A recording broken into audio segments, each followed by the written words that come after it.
রোজা রোজা রাখলো, 40 পার হয়ে গেছে, কয় যে এখন আর আমার ট্রেনিং লাগবে না, তখন আর রোজাও রাখতে চায় না, রোজা ভাঙে তারা, রোজাও ভাঙে। কারণ হুকুমত ইসলামের ট্রেনিং নতিজা বেরিয়ে গেছে, এটা ট্রেনিং।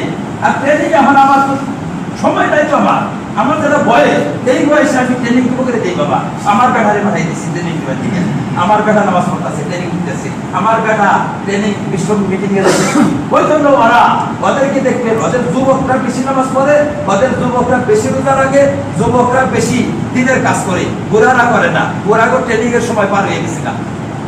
এখন আমরা যদি নামাজ পড়ে আর নামাজকে যদি ট্রেনিং মনে করে, আপনার নামাজ হবে? নামাজ হবে না।